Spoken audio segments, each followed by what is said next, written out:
इनके हाथ में ये बैसाखियां हैं, गले में ये मेडल्स हैं। ये कोई आम शख्स नहीं, ये वो शख्स है जिसने पाकिस्तान को ना सिर्फ एशियन गेम्स में रिप्रेजेंट किया बल्कि वहां से गोल्ड मेडल भी जीत कर आए। और जब वापस आए हैं गोल्ड मेडल जीत कर, हमारे कुछ अपने स्कूल के दोस्त थे, गली मोहल्ले के दोस्त थे जो वहाँ पे वेलकम करने के लिए आए थे।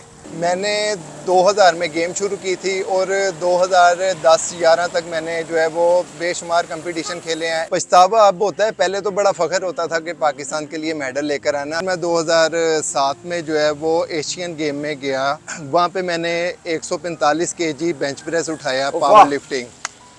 वहाँ पे तो मुझे काफ़ी ऑफ़र आई थी कि आप यहाँ पे आ जाओ, हमारे मुल्क की तरफ से खेलो, यहाँ पे जॉब कर लो। लेकिन उस टाइम जोश इतना होता था, नहीं अपने मुल्क के लिए हमने मेडल जीता तो अपने मुल्क के लिए मज़ीद कुछ ना कुछ करके आएंगे। उस टाइम तो बड़ा फ़ख्र वाली बात थी कि पाकिस्तान का नाम रोशन किया। आज जब इन मेडल को दोबारा निकाल के देखते हैं तो दुख ही होता है कि ये मैंने पाकिस्तान के लिए किया और पाकिस्तान ने मेरे साथ क्या किया। गुजारिश है मरियम नवाज से, शहबाज शरीफ साहब से कि मेरे मेडल ले लें, मुझे पैसे नहीं चाहिए, मुझे गवर्नमेंट की जॉब दे दे। फूड पांडा बाइक चलाना जो है वो आसान काम नहीं है, नॉर्मल के लिए इतना मुश्किल है, तो मेरा जो है वो उनसे डबल ही ज़्यादा मुश्किल होता है। उनके मुकद्दर में था इंडिया, मेरे मुकद्दर में पाकिस्तान। जी अस्सलाम वालेकुम नाज़रीन, मैं हूं आपका मेज़बान इर्तज़ा भट्ट। नाज़रीन, यहाँ पर एक दस्तूर है ख़ास तौर पर पाकिस्तान में कि यहाँ पर चढ़ते हुए सूरज को सलाम किया जाता है। वो शख्स जो कामयाब हो उसी को जनाब पूछा जाता है। उससे पिछले जनाब जो लोग कामयाब हो गए होते हैं वो बेशक जनाब कुत्ते की तरह मर रहे हैं और यहाँ पर उन पर कोई नज़रसानी नहीं की जाती। अरशद नदीम साहब ने मेडल जीता, बड़ी खुशी हुई उनको। जनाब ना सिर्फ मरियम नवाज साहबा ने 10 करोड़ रुपया दिया बल्कि अपने हाथों से मेडल बनाया।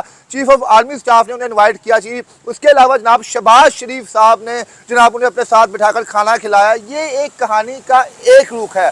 अब कहानी का दूसरा रुख मैं आपको दिखाऊंगा तो आपको हैरानगी होगी कि हम लोग कितने दोगलेपन का शिकार हो चुके हैं, हम लोग कितने दो नंबर हो चुके हैं कि जनाब हम दुनिया को दिखाने के लिए तो वो काम कर चुके हैं, लेकिन जो असल लोग जो मुस्तहिक हैं दो वक्त की रोटी के, हम उन्हें कुछ नहीं देते। मेरे साथ जो आपको ये नौजवान नजर आ रहे हैं जिनके हाथ में ये बैसाखियां हैं, गले में ये मेडल्स हैं, ये कोई आम शख्स नहीं, ये वो शख्स है जिसने पाकिस्तान को ना सिर्फ एशियन गेम्स में रिप्रेजेंट किया बल्कि वहां से गोल्ड मेडल भी जीत कर आए। इसके अलावा कॉमनवेल्थ गेम में गए, वहां पर मेडल जीत के गए आ जाए। इनके साथ भी बड़े वादे किए गए, जनाब हम आपको ये देंगे वो देंगे, लेकिन अफसोस के दो वक्त की रोटी के लिए इस वक्त ये बैसाखियों के सहारे फूड पांडा पर काम करते हैं और 700-800 रुपया महज कमाते हैं। इनकी कहानी क्या है, कहाँ कहाँ से इन्होंने मेडल जीते और अब ये क्या कर रहे हैं, ये तमाम गुफ्तगू हम भट्ट साहब से करते हैं और इनकी कहानी आपको सुनाते हैं। जी अस्सलाम वालेकुम भट्ट साहब। वालेकुम अस्सलाम। सर कैसे हैं आप? अल्हम्दुलिल्लाह, शुक्र। भट्ट साहब माशाल्लाह सीने पर आपने इतने मेडल सजाए हुए हैं,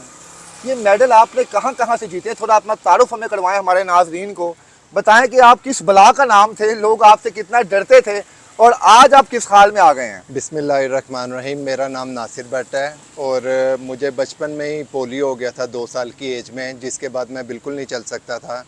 तो उसके बाद मैंने काफ़ी टाइम जो है वो व्हीलचेयर पे गुजारा है, व्हीलचेयर चलाता था। 4-5 साल मैंने व्हीलचेयर चलाई। उसके बाद मेरे ऑपरेशन हुए हैं 4, जिसके बाद अल्लाह पाक का बड़ा करम हो गया कि मैं क्रचिज़ के साथ जो है वो चलना शुरू हो गया। ठीक है। तो उसके बाद फिर स्कूल में स्टडी करते थे, साथ साथ वहाँ पे एक्सरसाइज का पीरियड होता था। वहाँ पे जिम की 1-2 मशीनें पड़ी होती थी जो मैं कर लेता था शौकिया तौर पे।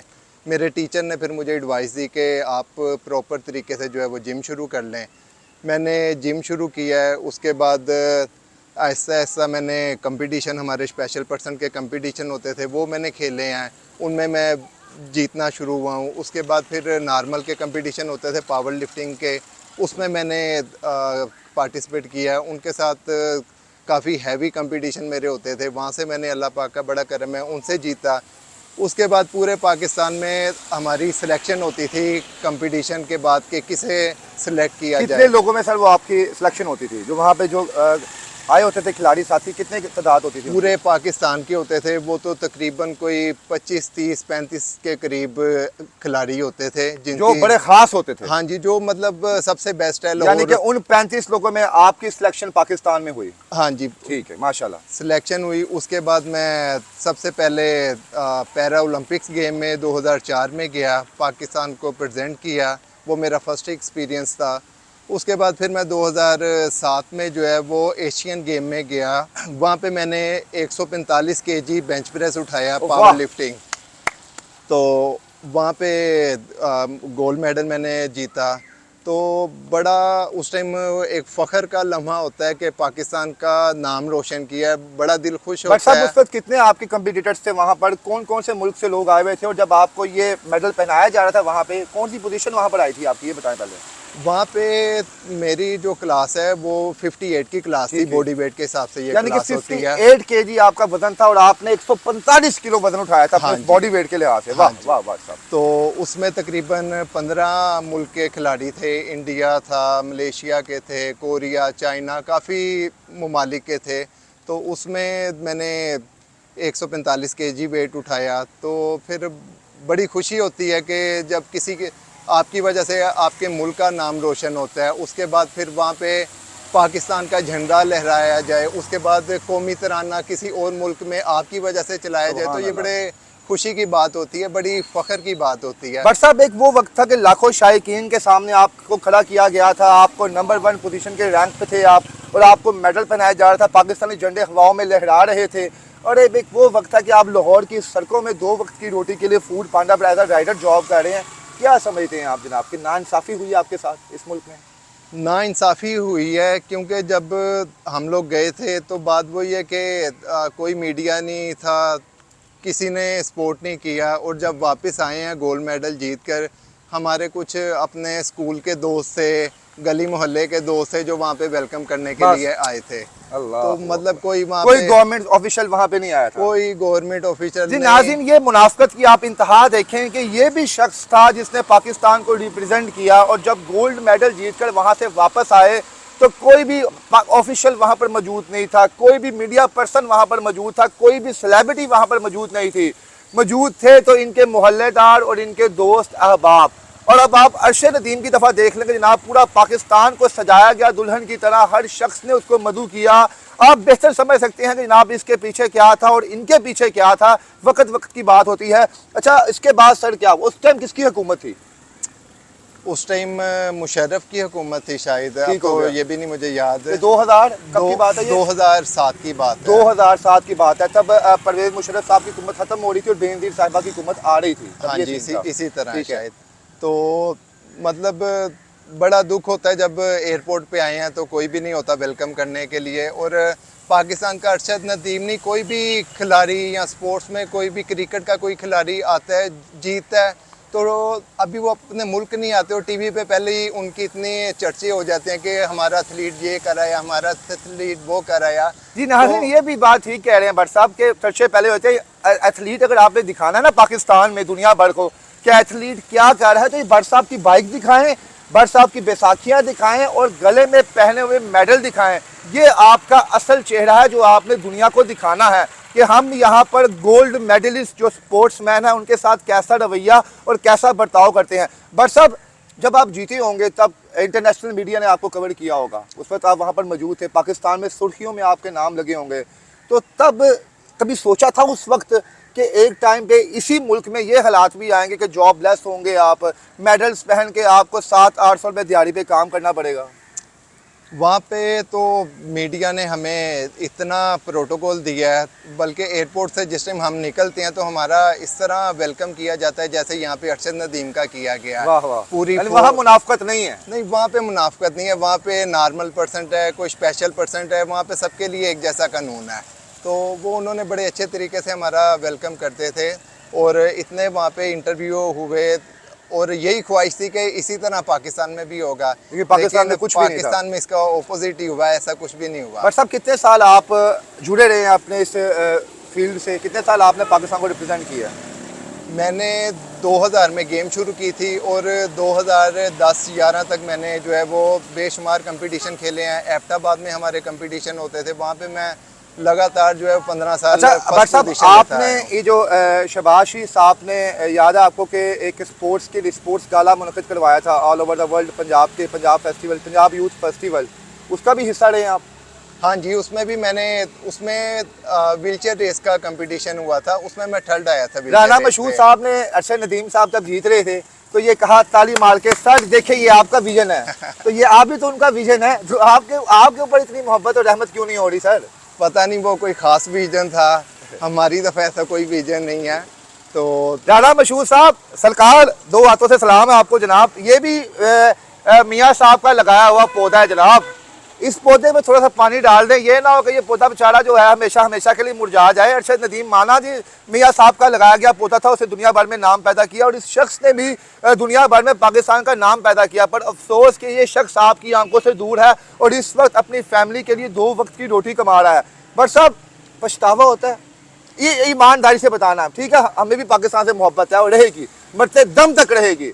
आपने शाम का वक्त है इलाही, आपको ऑफर आई थी बाहर के मुल्क में सेटल होने की। पछतावा अब होता है, पहले तो बड़ा फख्र होता था कि पाकिस्तान के लिए मेडल लेकर आना। अभी आप देखें कि बारिश हो रही है, बारिश में खड़े हुए हैं, मेहनत कर रहे हैं, अभी जाना है फिर बारिश में ही ऑर्डर वगैरह लेने हैं। तो वहाँ पे तो मुझे काफ़ी ऑफ़र आई थी कि आप यहाँ पे आ जाओ, हमारे मुल्क की तरफ से खेलो, यहाँ पे जॉब कर लो। लेकिन उस टाइम जोश इतना होता था, नहीं अपने मुल्क के लिए हमने मेडल जीता तो अपने मुल्क के लिए मज़ीद कुछ ना कुछ करके आएंगे। लेकिन ऐसा कुछ भी नहीं होता। उस वक्त जब मेडल पहने थे एक खुशी थी, चेहरे पे मुस्कुराहट थी, सीने में जज्बा था। आज जब मेडल पहन कर बाहर निकलते हैं तो क्या महसूस होता है? उस टाइम तो बड़ा फ़ख्र वाली बात थी कि पाकिस्तान का नाम रोशन किया है। आज जब इन मेडल को दोबारा निकाल के देखते हैं तो दुख ही होता है कि ये मैंने पाकिस्तान के लिए किया और पाकिस्तान ने मेरे साथ क्या किया है। आपने पावर लिफ्टिंग छोड़ी क्यों थी, क्या वजह थी सर? अब हालात ऐसे हैं, महंगाई इतनी हो गई हुई है, सपोर्ट करने वाला कोई नहीं है, तो पावर लिफ्टिंग के लिए जो है वो आसान गेम नहीं है। इसके लिए काफ़ी खुराक ज़रूरत होती है। उस टाइम जो है 2007 में जब मैंने मेडल जीता था, उससे पहले जो मेरी ट्रेनिंग होती थी 2007 में, उससे मेरा 1000-1200 रुपये का खर्चा डेली का होता था। दूध क्या केले शेले। जी नाज़रीन, आपको यहाँ पर एक चीज़ और पता है, जो यासिर सुल्तान जो जेवेलियन थ्रू के खिलाड़ी हैं जिन्होंने एशियन गेम्स में सिल्वर मेडल जीता था, उनके लिए 50 लाख रुपए का इनाम किया गया था शहबाज शरीफ साहब की जानिब से, और इन्होंने एशियन गेम में गोल्ड मेडल जीता हुआ है। लेकिन अफसोस कि इनको 1 रुपया नहीं दिया जा रहा, ना देने की बात की जा रही है। तो मेरी आपसे गुजारिश है ज़्यादा से ज़्यादा इस वीडियो को शेयर करें ताकि शहबाज शरीफ साहब तक पहुँचे, राना मशहूर साहब तक पहुँचे, ताकि उन्हें नजर आए कि ये भी उन्हीं का विजन था, इनके बारे में भी कुछ सोचें। भट्ट साहब आखिर में ये बता दें कितना कमा लेते हैं आप? मैं इससे पहले एक बात करना चाहूँगा। मेरी गुजारिश है मरीम नवाज से, शहबाज शरीफ साहब से कि मेरे मेडल ले लें, मुझे पैसे नहीं चाहिए, मुझे गवर्नमेंट की जॉब दे दे। गवर्नमेंट की जॉब की तरफ से मैं आपसे पूछता हूँ कि क्यों जॉब क्यों नहीं मिली आपको सर? हालांकि आपने तो इतने मेडल जीते हैं, यहाँ पर तो लोग आंखों पे बिठा लेते हैं, खासतौर पे ये बाकी छोटे मोटे जो इदारे हैं, आपको क्यों जॉब नहीं मिल सकी? मैंने बड़ी जगह पे अप्लाई किया है तो कहीं भी जॉब नहीं मिली। शायद पोलियो की वजह से मुझे रिजेक्ट कर देते थे, जवाब नहीं देते थे, या सिफारिश की वजह से कोई हैवी सिफारिश हो मेरे पास फिर मुझे जॉब मिलेगी। तो मैं तो अब ये इनसे ही रिक्वेस्ट करता हूँ कि ये मेडल तो अब मेरे किसी काम के नहीं है, शायद हुकूमत के काम आ जाएं, तो मुझे इसके बदले जो है सिर्फ गवर्नमेंट की जॉब ही दे दें, ताकि मैं फूड पांडा की जो नौकरी है वो 10 से 12 घंटे डेली फूड पांडा चलाता हूँ। 12 घंटे करते हैं? फिर जाके कोई तकलीफ होती है आपको जब 700-800 हज़ार रुपया मेरा जाके बनता है। बट साहब 12 घंटे आप काम करते हैं, आप हैंडीकैप हैं, आपको स्पेशल कहा जाएगा, मजदूर नहीं कहा जाएगा। बाहर के मुल्क में जो प्रोटोकॉल खास तौर पे हैंडीकैप लोगों को मिलता है वो आम लोगों को नहीं मिलता। तो 12 घंटे जब आप मुसलसल बाइक चलाते हैं गर्मी में सर्दी में, तो कितनी दर्द और तकलीफ टांगों में होती है? फूड पांडा बाइक चलाना जो है वो आसान काम नहीं है, नॉर्मल के लिए इतना मुश्किल है, तो मेरा जो है वो उनसे डबल ही ज़्यादा मुश्किल होता है, क्योंकि पोलियो की वजह से मुझे इतनी ज़्यादा बाइक नहीं चलाई जाती। अगर ज़्यादा बाइक चला लूँ तो फिर मुझे रेस्ट बहुत ज़्यादा चाहिए होता है, उसके बाद रेस्ट करके फिर मैं दोबारा बाइक चलाना शुरू करता हूँ। भट्ट साहब आपके जो इस वक्त साथी खिलाड़ी थे, जिन 15 खिलाड़ियों या को आपने शिकस्त दी थी, कोई इंडिया से था, कोई कनाडा से था, कोई किसी कंट्री से था, क्या वो भी आपकी तरह इस वक्त फूड पांडा चला रहे हैं? नहीं सर, ये तो बेतुका सही आपने सवाल कर लिया है। उन्होंने कहाँ पे फूड पांडा चलाना, उनकी गवर्नमेंट तो उन्हें मुकम्मल तौर पे सपोर्ट करती है। अगर वो सिर्फ पावर लिफ्टिंग कर रहे हैं ना, उन्हें सैलरी भी पावर लिफ्टिंग की मिलनी है, उन्होंने दूसरा काम कोई नहीं करना। जैसे मैंने फूड पांडा चलाया, जिम किया, तो मुझे स्पोर्ट्स की कोई सैलरी नहीं मिलनी, जो मैंने फूड पांडा से कमाया वही मेरी सैलरी है। हज़ारों लाख रुपए कमा रहे होंगे, वो मुल्क वाले दे रहे हाँ कमा रहे होंगे वो तो अब आप गूगल पे सर्च करें तो वो तो बड़ी अच्छी पोस्ट पे बैठे होंगे। इतना टाइम गुजर गया है, तो उनके मुकद्दर में था इंडिया, मेरे मुकद्दर में पाकिस्तान था, लेकिन मुझे पाकिस्तान से आज भी प्यार है। मैं पाकिस्तान से आज भी नाउम्मीद नहीं हूँ। पाकिस्तान जिंदाबाद। चलिए आखिर में राना मशहूर साहब के नाम एक पैगाम दे दें, उन्हें बता दें कि आप भी उनका पौधा लगाया हुआ है कि नहीं है मियाँ साहब का, कहीं ये ना समझे कि आप किसी और सियासी लीडर का लगाया हुआ पौधा है। नहीं, राना मसूद साहब जो है वो अच्छी तरह खुद जजमेंट कर लेते हैं, उन्हें पता है कि कौन सा पौधा किसका लगाया हुआ है। हमारे तो शुरू से जो है वो मियाँ साहब को ही वोट डालते आते रहे हैं, दादा वगैरह, तो लास्ट वोट भी उन्हें ही डाला हुआ है। लेकिन ये बात पता नहीं कोई मानता है या नहीं मानता। जो उनके यूथ फेस्टिवल का अभी आप हिस्सा रहे, आपने बताया अभी। हाँ जी, यूथ फेस्टिवल वहीं से निकले हैं आप, एक पॉलिश होकर निकले हैं। उनका ये कहना था कि अरशद नदीम पंजाब यूथ फेस्टिवल से निकला और वो जीता। हम उनको ये बताना चाह रहे हैं कि आप भी पंजाब यूथ फेस्टिवल से ही बाहर आए हैं और आप बहरहाल आप इस हालत में, तो राना साहब को ये बता दें कि सर मैं भी उसी का हिस्सा हूँ, मेहरबानी मेरे पे भी नजर करम की जाए। जी राना साहब, बिल्कुल, मैं भी उसी यूथ फेस्टिवल का ही हिस्सा हूँ, मैंने भी उसमें शिरकत जरूर की हुई है। तो रिकॉर्ड निकाल के चेक कर लेंगे भाई साहब। हाँ, रिकॉर्ड निकाल के चेक करें। उसमें मैंने व्हीलचेयर पे जो है वो थर्ड पोजीशन ली थी। अच्छा, व्हीलचेयर रेस पे हम पे भी कोई नजर एहसानी की जाए, हमारा भी कुछ ख्याल किया जाए, कुछ भी नहीं तो सिर्फ एक जॉब दे दें। अल्लाह जी। नाज़रीन, ये नासिर भट्ट साहब थे, इनकी कहानी हमने आपके सामने रखी और बहुत ही खूबसूरत और शानदार एथलीट थे।